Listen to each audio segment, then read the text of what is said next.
Graça e paz, amado amigo. Precisamos aprender, precisamos compreender a vontade de Deus, precisamos, como filhos, honrar e glorificar o Pai. Será que entendemos o nosso papel? Será que entendemos o que significa remir o tempo? Sabemos que Deus estabeleceu um plano, um propósito para as nossas vidas desde o início. E precisamos entender esse plano, entender sua vontade e viver segundo essa vontade. Por que somos filhos? Por que somos feitos filhos de Deus? Por que Ele nos chama para o seu reino? Por que Ele se dá a conhecer a nós? Para nos salvar? Sim, Ele nos comprou. Ele nos resgatou das trevas, do domínio do pecado, nos libertou por meio de Cristo Jesus, de sua obra na cruz. Ele nos libertou e nos colocou onde? Ele nos colocou na igreja, no corpo de Cristo. Fazemos agora parte do corpo de Cristo. Para quê? Isso que precisamos entender, para revelar Deus ao mundo. Nós não temos outro propósito, revelarmos Deus ao mundo.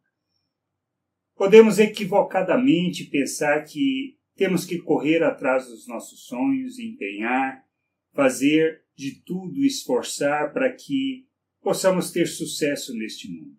Mas pensamos isso na perspectiva natural de conseguir mais, de ter mais para nós, do egoísmo que norteia o pensamento humano no intuito de fazer mais para salvar para gerações futuras. Deus nos chamou para isso? Não. Deus nos chamou para vivermos o seu reino, vivermos a sua vontade, vivermos a sua justiça. Mas o que significa isso de fato no dia a dia, nas coisas que temos que fazer e viver? Precisamos olhar o modelo de Cristo, precisamos olhar o seu exemplo, e aí sim, vivermos segundo a vontade de Deus. Jesus nos chamou para morrermos. Isso que a gente precisa entender. O que é o negar a si mesmo? É o rejeitar os desejos e vontades próprias. Tomar a cruz é morrer. Cruz é instrumento de morte. Seguir o modelo é imitá-lo. Como a gente imita Cristo? O que significa isso no dia a dia? Significa que, como Ele, devemos fazer da nossa vida uma oferta em favor das pessoas. É isso que temos que entender.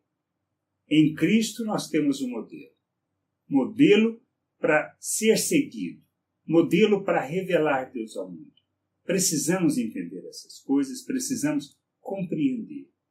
Não se trata de nos salvar, não se trata de nos livrarmos das desgraças, dos problemas, das lutas. Não é isso. Nós vivemos o reino de Deus para revelar Deus ao mundo. Esse é o propósito da igreja. Pedro, escrevendo em sua primeira carta, no capítulo 1, verso 8, a partir do 8, ele fala justamente sobre isso. Ele fala acerca de que somos um reino de sacerdotes, somos uma nação santa, um povo de propriedade exclusiva de Deus, que fomos tirados do reino das trevas, do império das trevas e transportados para o seu reino, mas para quê? Com o objetivo de proclamarmos as suas virtudes. O que são proclamar? O que significa proclamar as virtudes de Deus? Revelar Deus nas ações que nós realizamos no nosso dia a dia, nas nossas interações sociais, na maneira como nos relacionamos no trabalho, no trânsito, numa calçada, caminhando, com as pessoas com quem nós convivemos. Nós precisamos entender isso. É nisto que revelamos Deus. Não existe outra maneira, não existe outra forma de fazer. Deus nos chamou para isso. Em Efésios, Paulo escrevendo, ele diz que por meio da igreja, a multiforme sabedoria e graça de Deus é conhecida de todo principado e potestade, ou seja, de todos os poderes espirituais, tanto a anjos como a demônios. A igreja tem e revela Deus ao mundo, revela a sua graça, a sua sabedoria. Precisamos entender que essa é a vontade de Deus. Mas para revelarmos a vontade de Deus, assim como Cristo, devemos rejeitar a nossa vontade, rejeitar os nossos desejos, assim como Cristo fez no jardim, que ele pediu ao Pai para que se pudesse o livrasse daquela hora, mas ele se submeteu à vontade do Pai. Ele disse, faça-se a tua vontade. Não é problema termos desejos e vontades, mas o que precisamos aprender é nos sujeitarmos à vontade de Deus. Entender do que se trata pensamento humano, pensamento natural, rejeitarmos esses pensamentos, porque Pedro escreveu isso na sua segunda carta, quando ele disse que nós somos coparticipantes da natureza divina, que recebemos dessa natureza e que fomos habilitados e capacitados para rejeitar as paixões humanas.